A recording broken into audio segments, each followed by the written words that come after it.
Where have you traveled? Where have you been? My tough weather friend, my childhood twin. But what do I tell you? Where to begin? I've spent time without and spent time within. A revelation's gonna come. Tell me your story, tell me your tale. My castaway friend, leave out no detail. I've raced through the meadow. So let me give you the names of the musicians, just so you know, and I could do any follow-up with email for you as well, so it's not a... And Walter Kennel here is a lead singer, keyboard, accordion. And then Dante DeLemos is guitars, quattro. He's a multi-talented musician, lead singer as well as the string guitars, like I said, guitars, and even plays violin. He taught himself violin for one of the songs. It's amazing. And then after that, you've got Susan Darmiento, and Susan sings lead and background vocals. Okay, then Willie Colon. Willie is a bass player and background vocals. You've got Joseph Human, Human, my brother actually, plays. Yeah, he plays harmonica and occasionally lends himself to vocals on stage. Background. Then you've got George LaGrange. George is a rhythm guitar player. And then finally, Joe Conoscenti, and Joe's the drummer and percussionist. Well, actually, it's a fairly new group as American Nomads. We were known as DRW before, simply because it started off kind of small. Basically, Richard, myself, Walter, and Dante. We just started recording. We brought on a drummer, Sammy Marandino, who played with numerous established artists. Yeah, 15 gold or platinum records. He's been, big time. He's currently with Kinky Boots with Cyndi Lauper. So we started recording and it started getting some momentum, a little interest. We brought in Stuart Lerman, who is a well-known producer, also to do about 5 songs for us on the last CD. And then we got Joe Vulpes involved in Sing Revelation's Gonna Come. And basically we decided to add more members to start performing live. And there it is.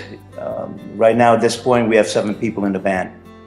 I would say experience is funny enough, the experience of veteran musicians, and as well as the hunger still of a young musician. I mean, the age, we span a gamut of ages here, but people are hungry, and we're taking it as if we're just 16-year-old Liverpool Beatles, like the way they attack the world, and that's how we feel about what we're doing right now. The same exact thing. Yeah, we're all about just creating that energy to get the song to sound the best it can, and we like everybody's influence, so we also like to get like a 20-year-old's opinion on something also, because we don't want to get into our own style of music all the time. So we experiment, we try to get the best we can out of a song. Well, the truth is, Robert, with 7 guys, we can't agree on what to drink next, you know what I mean? But no.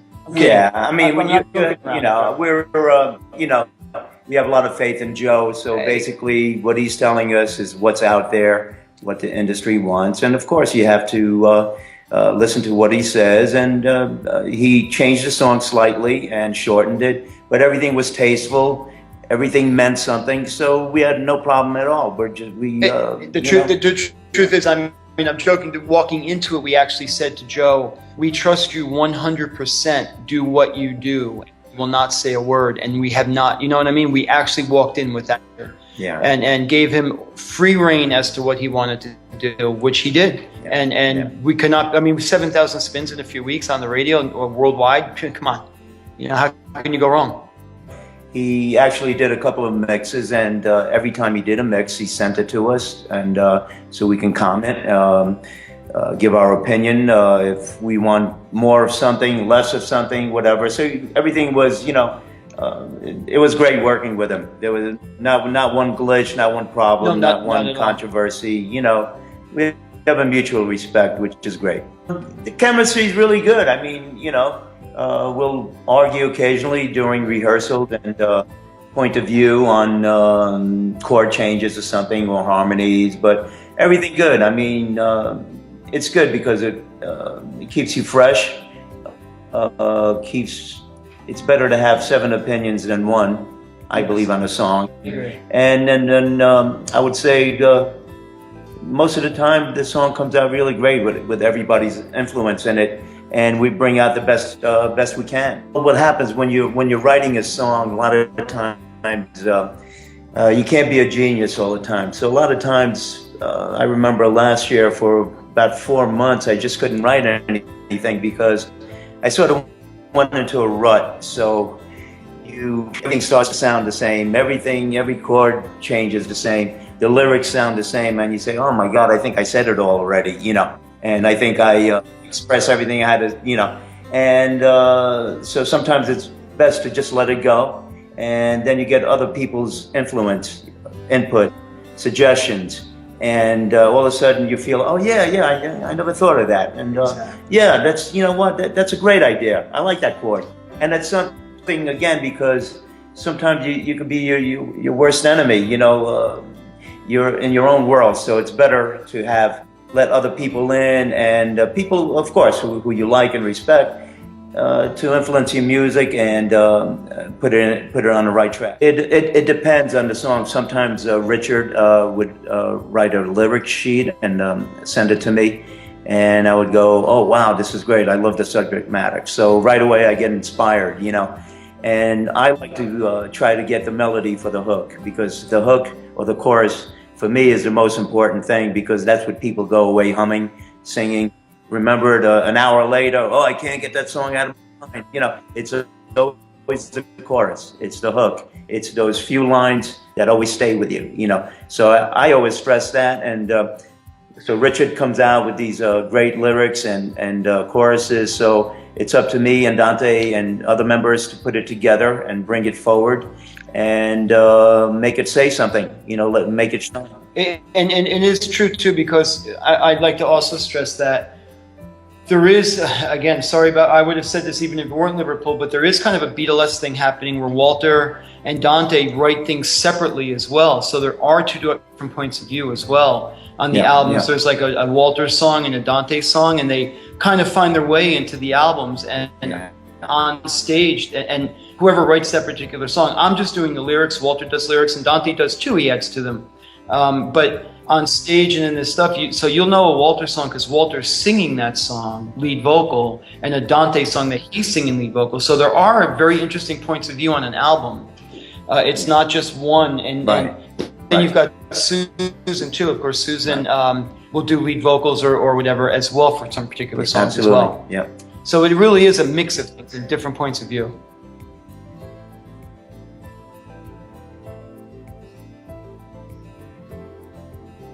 Absolutely.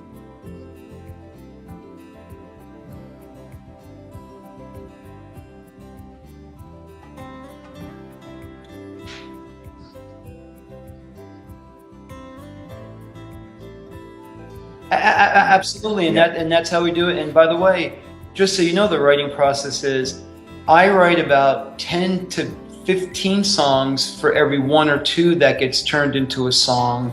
Walter writes a bunch, and even the ones that we write and go all the way to like recording stage will not always make the album. There's a lot of leftover, a lot of B-sides, C, D, E, and F as well. You know? We're pretty critical on our music. Yeah. We just, if it sounds tired, we'll say, it's tired. Or it just doesn't fit in that particular set. It's like a, sounds like a line, just doesn't go anywhere. So we're pretty good with that. We'll say, well, on to the next song. The process is kind of like I said, where Walter said, I kind of do some lyrics, give it to Walter and Dante. They kind of like approach it from their point of view. Then Walter and Dante get together, start to hash it out. Then they introduce it to the rest of the band. Along the way, there's these amazing steps of energy and creativity and excitement all along the way.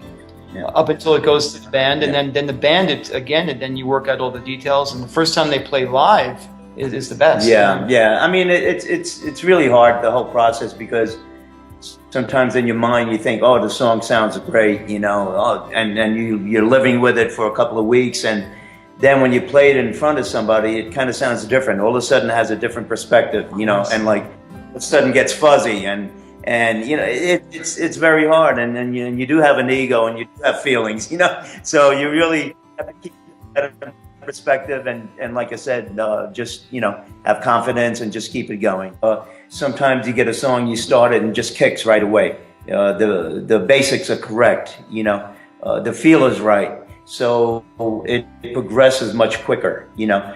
If you don't start that initial basic properly, later on down the road you say, you know what, oh, that bass is not right, or it just doesn't feel right, you know. I guess it's a whole process from beginning to end, and hopefully at the end it sounds great. So again, you know, it's difficult, and but that's the way it is, and we enjoy it.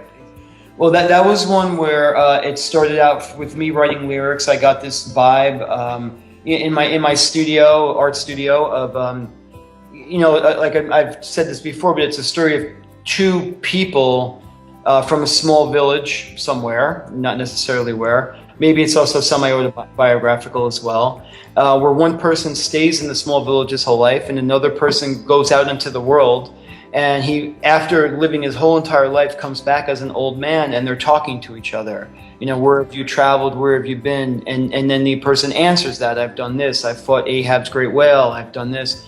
And the story is about that.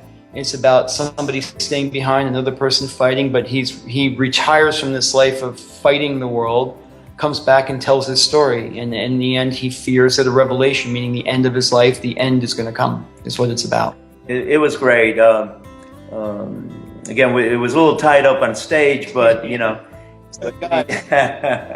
we sold it out. It was great. You know, and we were very appreciative of everybody who came and supported us, and lots of energy. And we recorded it, so we're editing now some recordings from it. Professionally had it, you know, recorded, videotaped, and we're going to you'll see things thrown up on the website and social media for that as well. Yeah, but it was a wrong. Seriously, could not have been better. It was just amazing, you know. It was great. Yeah, I agree. And we got another gig. We're booking a gig now in Brooklyn.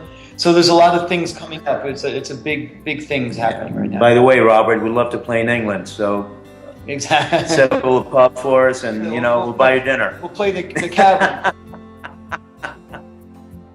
We're trying to keep it going with the same genre, you know, of our particular sound. You know, we have another song I think will probably be our next release. It's called A Dogtooth Band. Let me step in. Here's the reason why. Because Walter's very humble and he's a gentleman. Walter's a true gentleman. You should put that in the thing, right? Seriously. I wrote lyrics to a song. Walter wrote the music, and it's kick ass. It's unbelievable, actually. It's called Dogtooth Bend, and it is really brings down the house. People don't know the song. First time it was played was live at the gig, and the whole house rocked out from it. And that's the song I think we're going to go to next. Yeah. And you know, when the time comes, not now because we're still pushing the life of Revelation, but Dogtooth is called Dogtooth Bend. We would like to accomplish basically what we're doing right now. Hopefully this is going to take off with a record, to have our song go someplace and mean something. So I think that we get the credit I think we deserve. You know, everybody paid their dues. I think we have something to offer. I think our music is good. Lyrics are great. So strong messages in the song, melodies, and I think we have something to offer. We just like to get some attention, do some touring. Love to come to Europe, love to come to England, Germany, Italy, what have you. We're into it. It's all about the music for us, and making people happy. And also 7 different color Ferraris, one for each, one for each member of the band, and me. That would be 8 actually. Would go to easiest is www.americannomadsband.com. Americannomadsband.com would be the starting point. From there, you could find us on Twitter. You could find us on Facebook. You could find us on Instagram. SoundCloud, so you'll be able to locate Yeah. us on all these different social media. But go to www.americannomadsband.com. Thank So you, Rob. wonderful to speak with you. Thank you so And much. we'll be in touch. We'll be in touch via email. Okay. Revelation's gonna come.